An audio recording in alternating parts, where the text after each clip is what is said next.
हमारे एक्सपर्ट जुड़ गए हैं, प्रकाश दीवान जुड़ गए हैं, उनसे समझते हैं कि अब क्या करना है इस समय इस मार्केट में।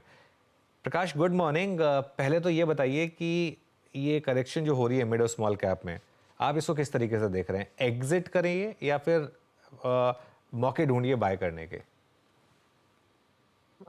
गुड मॉर्निंग अनुज। देखिए, जो जब करेक्शन आती है तो ये वैसा वाला माहौल है कि एक मोहल्ले में कोई एक आध घर में कुछ चोरी हुई या कोई गड़बड़ हुई, पुलिस आ गई तो सारे मोहल्ले का नाम खराब हो जाता है।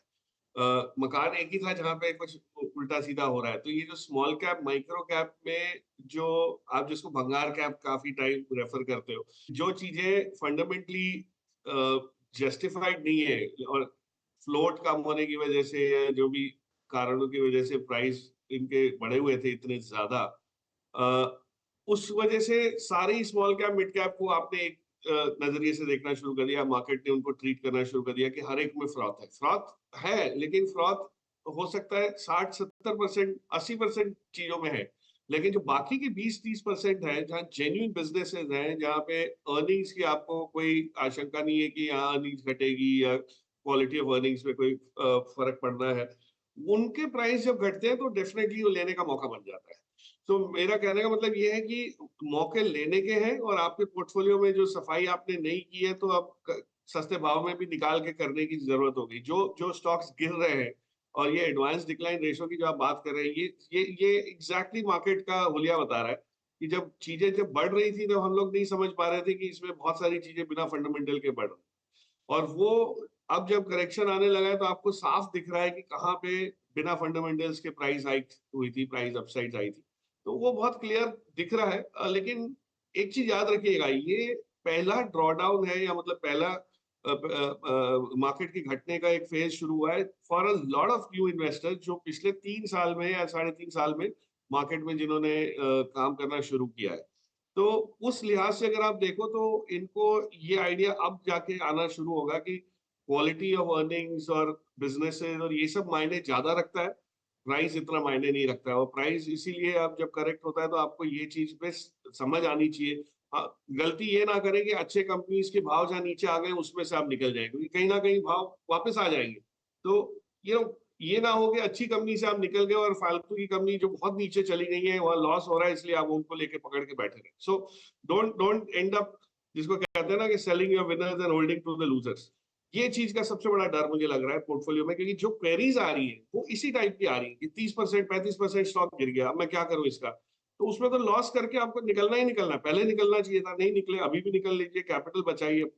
लेकिन जो अच्छे स्टॉक्स हैं जहां पे आपको थोड़ा प्रॉफिट अभी भी दिख रहा है, उसको बेचने की चेष्टा ना करें जस्ट बिकॉज थोड़े से रिडक्शन हुआ है या माहौल थोड़ा सा स्ट्रेसफुल हो चुका है। आई थिंक बहुत अच्छी चीजें हैं अवेलेबल, बाइंग ऑन डिप्स की स्ट्रैटेजी तो रहेगी। किसी का ओके प्रकाश, 2 मिनट आपको आई थिंक रिकनेक्ट करना पड़ेगा, थोड़ा सा आई थिंक बैंडविड्थ इशू आ रहा है। तो उसकी वजह से थोड़ा सा मैं एक काम करता हूँ, ज़रा एक बार मार्केट का को रिकैप कर लेता हूँ, उसके बाद चलेंगे प्रकाश के पास वापस।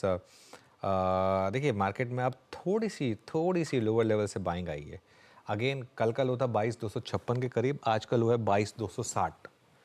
तो इस चीज़ को थोड़ा सा ध्यान में रखें कि मार्केट थोड़ा सा कोशिश कर रहा है उस लो को प्रोटेक्ट करने की। एग्जैक्टली कल का लो आज का लो है, तो ये इंटरेस्टिंग है। और एग्जैक्टली कल का जो हाई था, अच्छा कल का हाई था 22,452 और आज का हाई बना 22,446। कल का लो था करीब करीब 22,256 और आज लो बना है अब तक 22,260 के करीब। आज का दिखा दीजिए मुझे, 7 डेज नहीं, आज का मैं आज का देख रहा था। और आज का लो है 22,260। तो अभी तक के लिए तो मार्केट ने एक इनसाइड डे बनाया अभी तक कि कल के हाई से नीचे और कल के लो से ऊपर। प्रकाश वापस जुड़ गए हमारे साथ। तो प्रकाश एक काम करिए, आप 3-4 स्टॉक्स का एग्जांपल दे दीजिए जिनको आप इस करेक्शन में बाय करेंगे, और अगर देना चाहें तो 1-2 ऐसे स्टॉक बता दीजिए जिनको आप इस करेक्शन में बेचना चाहेंगे।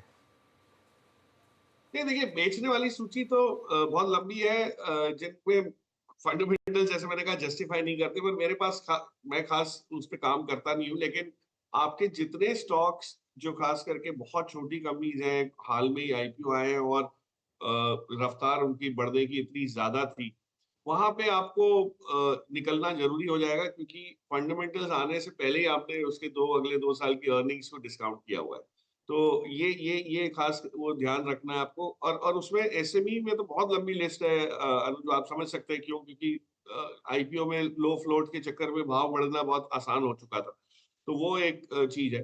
दूसरी चीज जो गौर करने लायक ये है कि देखिए, म्यूचुअल फंड्स के पास आज भी 40-50 हजार करोड़ का कैश है एज अ क्यूमुलेटिव इंडस्ट्री, और 8,000 करोड़ आपको हर महीने एसआईपी के जरिए भी आ रहा है। तो ये पैसा कहीं ना कहीं क्वालिटी बिजनेसेस में लगेगा, तो हमको उस पर फोकस करना है। और उसमें से आप देखिए, जो बड़े लार्ज कैप, बात ये होती है कि झुकाव लार्ज कैप की तरफ ज्यादा होना चाहिए। बिल्कुल होना चाहिए, क्योंकि अभी जो निफ्टी आज 22,000 समथिंग पे है, ये 23,000 24,000 पहुंचने में भी इसको कोई रोक नहीं पाएगा अगर लार्ज कैप चलना शुरू हुए तो। और अभी भी लार्ज कैप में आपको वैल्यूएशन कंफर्ट कई जगह बन रहा है। मैं मिसाल के तौर पे आपको बताऊं, जैसे एलएनटी है। एलएनटी के बिजनेस में हम देखते हैं कि बिजनेस तो इतना बढ़िया चल रहा है, लेकिन शेयर का भाव तो इतना कोई कूदा नहीं है, ऊपर गया नहीं है। वो धीरे धीरे वो भी रफ्तार पकड़ेगा। फार्मा कंपनीज है आपके, आईटी कंपनीज में अभी तक कोई रिवाइवल नहीं आया। एक आध दिन कोई मुंह आ जाता है इंफोसिस या टीसीएस में, लेकिन अभी तक टर्न अराउंड नहीं आया। तो आप उसमें देखिए, ओएफएसएस करके एक छोटी कंपनी आईटी के क्षेत्र में, सोनाडा सॉफ्टवेयर है, तो इनके बिजनेसेस तो ग्रो हो ही रहे हैं। तो अर्निंग्स जब आएंगी मार्च की, तब आपको ख्याल आएगा। और बैंक्स इग्नोर ना करें, चाहे बैंक निफ्टी का बिहेवियर जो भी हो वॉलेटिलिटी को लेकर, लेकिन मुझे अभी भी लगता है कि बैंक्स में, private sector banks, some of the PSU banks, they have a lot of potential. इनमें इतनी जगह है आगे बिजनेस ग्रोथ की, कि कहीं ना कहीं री रेटिंग अभी नहीं तो 2 महीने बाद आएगी, लेकिन आएगी जरूर।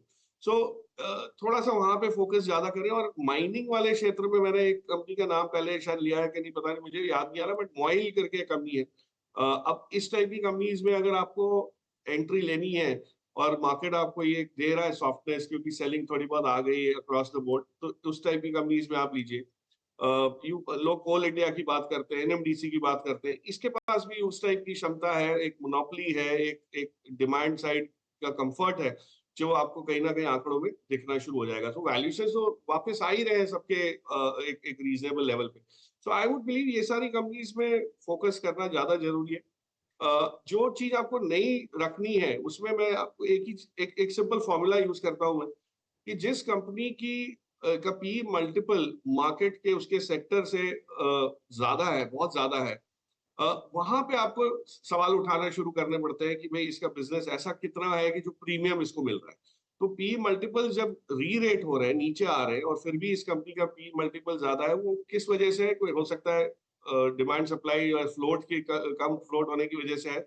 उसको आप गौर कीजिए और उसके फंडामेंटल्स की तहकीकात कीजिए, उसमें थोड़ा छानबीन करके निकालिए, तो आपको निकल आएंगे नाम। एक एक क्षेत्र जो केमिकल्स का है, जिसमें टर्न अराउंड दिख रहा है, उसमें भी लोगों का एक्सपोजर बहुत कम है। ऑफ कोर्स आंकड़े अभी भी ऐसे नहीं आए कि आपको लगे कि पूरी तरह से टर्न अराउंड हो गया, पर मैं बोलता आया हूँ कि टाटा केमिकल्स जैसी कंपनीज आपको आगे चल के, फॉरगेट दैट टाटा सन्स के आईपीओ की वजह से क्या हुआ ये हुआ, लेकिन आज भी 1100 के आसपास अगर ये चीज आपको मिल रही है, तो फ्यूचर को, बिजनेस को देखते हुए अच्छी चीजें आपके हाथ लग सकती है। सो जो जिस जिस एंट्री पॉइंट्स की हम वेट कर रहे थे अनुज, वो आ रहे हैं, नजदीक है। शायद थोड़े और अच्छी तरह से मिल जाए आपको, लेकिन उनसे डर के उनको गंवाना नहीं है। ये मुद्दा ये है मेन, कि आप डर जाएंगे अगर, तो आप अच्छी चीजें ले ही नहीं पाएंगे कभी। तो you have to keep yourself focus. और बॉटम तो बिल्कुल आपका ऐसा परफेक्ट बॉटम तो पकड़ ही नहीं पाएंगे, लेकिन वैल्यूएशन कंफर्ट जहां जहां आ रहा है सेक्टर्स में, बी मल्टीपल डाउन रेट जो हो रहे, डाउन साइड में री रेट हो रहे, उनको पकड़ना ज्यादा जरूरी। बिल्कुल बिल्कुल प्रकाश सर, आपने एक बिल्कुल सही नपी तुली अप्रोच दी यहाँ पर। अच्छा, एक दो स्पेस मैं जहाँ पे प्रकाश सर आपका व्यू चाहना चाहूँगा, जहाँ जो वेल्थ क्रिएटर रहे हैं बीते 5-7 साल में, लेकिन कुछ इश्यूज थे जो इस बार डेंट पहुँचा के गए। मेरा इशारा या फिर मैं जहाँ पे बात करना चाह रहा हूँ वो है हॉस्पिटल स्टॉक्स। आप फोर्टिस को ले लीजिए, आप अपोलो को लीजिए, आप ग्लोबल हेल्थ को लीजिए, आप मैक्स को लीजिए, बड़े अच्छे वेल्थ क्रिएटर थे। बट माननीय सुप्रीम कोर्ट की टिप्पणी के बाद इस बार इनमें भी डेंट आया, इनमें भी पेन था, हाई लेवल से गिरे हुए है। अभी आप इस स्पेस को कैसे अप्रोच कर रहे हैं जिसकी मोर लेस ज्यादा प्रेजेंस जो है वो मिड कैप में है? वीरू देखिए, ये बिजनेस में बहुत कम हॉस्पिटल्स हैं जिसमें आपको ग्रोथ आ रही है, वो पी मल्टीपल एक्सपेंशन की वजह से नहीं और ईपीएस ग्रोथ की वजह से आ रही है। अगर आप इनको एक एक को एनालाइज करेंगे, बहुत एक एक एक ट्रेंड हो गया था, एक फैशनेबल वो हो गया था कि हॉस्पिटल्स हिंदुस्तान में चलेंगे, लेकिन हॉस्पिटल्स की अफोर्डेबिलिटी को देखते हुए मुझे ये लग रहा है कहीं ना कहीं सारे ओवर प्राइस्ड है अपनी सर्विसेज को लेके। और जो सुप्रीम कोर्ट या सरकार की तरफ से हो रहा है फार्मा कंपनीज के ऊपर भी जो अंकुश लगाए जा रहे हैं, उसमें कहीं ना कहीं आपको एक एक रीजनेबल रियलिटी चेक आएगा। और बाद में ये समझ आएगा कि हर एक हॉस्पिटल इतने बड़े बिल्स जो बनते हैं लोगों के और इंश्योरेंस कंपनीज की वजह से, इंश्योरेंस कवरेज की वजह से ये बच जाते हैं, निकल जाते हैं। वो सब आपका जो है बबल जो है थोड़ा सा बनता हुआ दिख रहा है, वो कहीं ना कहीं मॉडरेट होगा। तो बहुत कम हॉस्पिटल्स हैं जिनका बिजनेस मॉडल मुझे लगता है कि एथिकली और फाइनेंशियली दोनों बहुत अच्छी तरह इन सिंक है। उसमें से एक नारायण रुदालय है जिसका मैंने देखा है फर्स्ट हैंड क्या कामकाज कैसा है और प्रॉफिटेबिलिटी कैसे मेंटेन कर रहे हैं। बाकी सारे जो है उसमें प्रॉफिटेबिलिटी बहुत ही, जिसको कहते हैं ना, ओवर एक्सप्लॉइटेशन की वजह से, तो कहीं ना कहीं वो एक करेक्शन आएगा और एक कंसोलिडेशन का दौर इसमें शुरू हुआ है।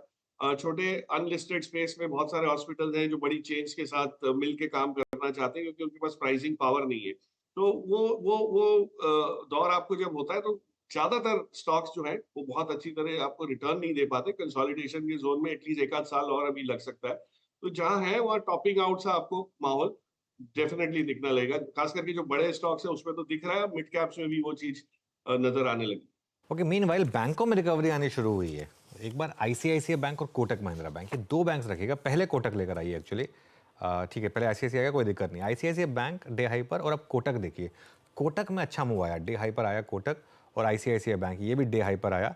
इन्होंने बैंक निफ्टी की रिकवरी में हेल्प की है, लेकिन ध्यान रखिएगा बहुत वॉलेटाइल है, बहुत वॉलेटाइल है। कल का एक्शन रिप्ले है इस समय थोड़े छोटे लेवल पर, लेकिन जिस तरीके के मूव बन रहे हैं, कल फिर निफ्टी में भी ऐसा हुआ था, आज बैंक निफ्टी में भी ऐसा हो रहा है। ये टिपिकल ऑप्शन राइटर्स डे होता है, लेकिन ये इस चीज़ का आपको ध्यान रखना है। प्रकाश, आईसीआईसीआई बैंक और एचडीएफसी बैंक, यहाँ पर क्या व्यू बन रहा है इस समय? पॉजिटिव बैंक्स पे एचडीएफसी बैंक ऑफ कोर्स एक अपनी अलग वो बना रहा है जगह पोर्टफोलियोज में, वैल्यू बाइंग, जहाँ पे जो लोगों का फोकस वैल्यू बाइंग पे, उसमें उन पोर्टफोलियो में उसका समावेश हो रहा है। वेयर आईसीआईसीआई बैंक में तो आप ये देखिए प्राइस में टर्न अराउंड बहुत जल्दी आ सकता है। आपने इनफैक्ट दोनों बैंक ऐसी चुनी है जो मुझे ये लग रहा है कि मार्च एंड तक आते आते इसमें शायद आपको जो फरवरी की शुरुआत में लेवल्स थी वो भी दिखना शुरू हो जाएगी। तो ये जो करेक्शन आया है पिछले 30-35 दिन का, ये कवर हो जाएगा क्योंकि बैंकों की परफॉर्मेंस इंप्रूव होने के पूरे आसार हैं। ये तो हमने सिर्फ पॉलिटिकल न्यूज फ्लो को भारी होते हुए देखा है, जो बिजनेस न्यूज फ्लो को कम होते हुए देखा है, लेकिन बिजनेस तो चल ही रहा है। तो जैसे ही कैपिटल एक्सपेंशन के आंकड़े आने लगेंगे और इन्फ्लेशन जिस हिसाब से काबू में दिख रहा है होते हुए, एटलीस्ट कोर इन्फ्लेशन, मुझे लगता है बैंकिंग में एक एक सेकंड लेग ऑफ ग्रोथ जो है, जो क्रेडिट एक्सपेंशन जिसको हम लोग कहते हैं सिंपल भाषा में, वो आना शुरू हो जाएगा। और जो कॉस्ट ऑफ डिपॉजिट है वो पीक आउट हो चुकी है, तो इसके बाद कॉस्ट ऑफ फंड धीरे धीरे कम ही हो सकती है, जून के बाद हो सकता है, इससे बढ़े नहीं। तो that is a very good asset liability match. तो ये देखते हुए मुझे लगता है प्राइवेट सेक्टर बैंक्स में डेफिनेटली एक अंडर ओनरशिप है and that will probably reverse. ICICI bank शायद जल्दी आपको वो दे। एचडीएफसी बैंक के थोड़े स्ट्रक्चरल इश्यूज है, इसलिए आपको 2 क्वार्टर की वेट करनी पड़ेगी, लेकिन फंडामेंटली आई थिंक दोनों ही स्ट्रांग है। एचडीएफसी बैंक तो बिल्कुल बढ़िया है। मैं तो कई बार बोलता आया हूँ कि 1400 पे जब मिल रहा था तो ये लेवल आपको शायद बहुत बहुत आगे चल के बहुत टाइम तक दिखने ना मिले। तो अब वो 1700 होगा, 1800 पे रुकेगा, ये कहना मुश्किल है, लेकिन एटलीस्ट जो एक एक रफ्तार जो आएगी वो आईसीआईसीआई कोटक में शायद जल्दी आएगी। वैसे सभी माधवीपुरी बुच सेबी एनआईएसएम कॉन्फ्रेंस में एड्रेस कर रही हैं। आप आवाज़ के सोशल मीडिया प्लेटफॉर्म पर इस स्पीच को सुन सकते हैं। और अभी रीट्स और इनविट्स और म्यूनिसिपल बॉन्ड्स पर बात हो रही है। अगर स्टॉक मार्केट से रिलेटेड कोई बात होगी तो हम उसको कट करेंगे, लेकिन एक बार एक्चुअली सुन लेते हैं कि माधवी मैम बोल क्या रही है। एक बार सुने जरा।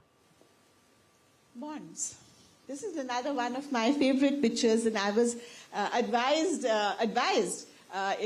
in a forum where I recently used this, saying कि हमारा एक उधर एक इंडियन हीरो भी होना चाहिए। मैंने कहा ठीक है, अगली बार अक्षय कुमार को वहां पे डाल देंगे। So You know, the time has come. We all know and we're all delighted that now Government of India bonds will be part of the global indices. And that automatically means that a lot of passive investment will come into the country. The reason we are delighted is that once a benchmark and a yield curve has been established for the sovereign debt, then there is a lot of confidence in terms of investing in the corporate debt as well. So we are expecting that on the back of the inclusion of sovereign debt in the global indices, there will be a significant interest in corporate debt. And so it won't be long before we have an Akshay Kumar standing over there. And certainly, I've asked one of my colleagues to say, yaar, kuch AI VI lagao, aur wahan pe Akshay Kumar ko bithao. Okay? So we are going to do that very soon. But I think the important thing is to take stock of where we are already. This is a very little known fact. But if you look at our bond market, even as it exists today, while the secondary market has relatively very low liquidity because most of the investors are buy and hold kind of investors, the primary market is actually very robust. So what's really happening, we see here, this is a percentage which is reflecting that if the entire corporate sector in India is borrowing 100 rupees from the banking system, how much is it borrowing from the bonds through the markets, through the bond market? So as you can see, it reached a peak of about 68, almost 70%. And there was a reason for that, Chief Economic okay Advisor तो चलिए कुछ देर में वापस अगर Madhavi ma'am अब थोड़ा stock market से related बात करेंगे तो वापस आएंगे उस पर। प्रकाश, आईटीसी पर आज की ब्लॉक डील के बाद अब क्या व्यू बन रहा है? अनुज, मुझे लगता है आईटीसी में जो डैमेज हुआ था, प्राइस डैमेज स्क्रीन पे, ये होटल के अनाउंसमेंट, होटल के डीमर्जर के अनाउंसमेंट के बाद, वो आज उस चरण की एक समाप्ति होगी।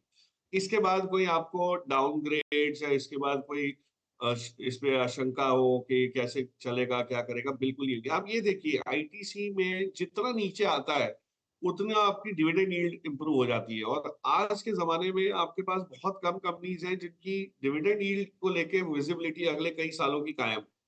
ये जो पीएसयूज हैं, इसमें आपको 1-2 साल ठीक ठाक हुआ, सरकार ने पैसा लिया, जुटाया, उसमें से डिविडेंड आ गया, आगे चल के क्या होगा ये नहीं पता। आईटीसी के बिजनेस में कांस्टेंट बेसिस पे कैश मशीन है, अपना जनरेट करती रहती है। तो मुझे लगता है जो आज डील हुई है 400 रुपए के आसपास, ये एक बेस सा बन जाएगा इस चरण के लिए।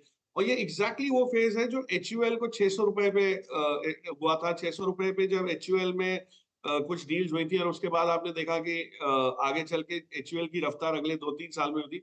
मैं तो इतना पॉजिटिव हूँ कि मुझे लग रहा है 1 साल, सवा साल के अंदर आईटीसी शायद आपको 550-555 की जोन में दिखने लगेगा। और ये होगा जब होटल का डीमर्जर एक्चुअली नजदीक आएगा, क्योंकि होटल की जो वैल्यूएशन है उसकी, उस पर अभी तक कोई चर्चा इसलिए नहीं हुई कि उन्होंने कोई खुलासा नहीं किया किस रेशो में, किस भाव पे आपको शेयर मिलेंगे। लेकिन जिस दिन मिलेंगे, आप देखिए सम ऑफ पार्ट्स के हिसाब से वो इतना डेफिनेटली उसमें इंप्रूवमेंट आ सकता है। तो मेरा तो टारगेट इसमें काफी ऊपर है, 30-35% की अपसाइड देख रहा हूं मैं। But I am extremely positive. तो इस माहौल में जब आपको स्मॉल कैप, मिड कैप में इतनी चिंता है और आपको कैश नहीं संभालना समझ आ रहा है कि किससे लिक्विड में रखें, क्या करें, आप आईटीसी लेके बैठ जाइए। आपको डिविडेंड आते रहेगा और ग्रोथ तो आती रहेगी और एक प्रोटेक्शन सी हो जाएगी। इतनी डिमांड नहीं तो आती ही नहीं 400 रुपए पे, जिस हिसाब से ये कुछ मिनटों में सारा इशू ओवर सब्सक्राइब हो गया, मतलब अब्सॉर्ब हो गया।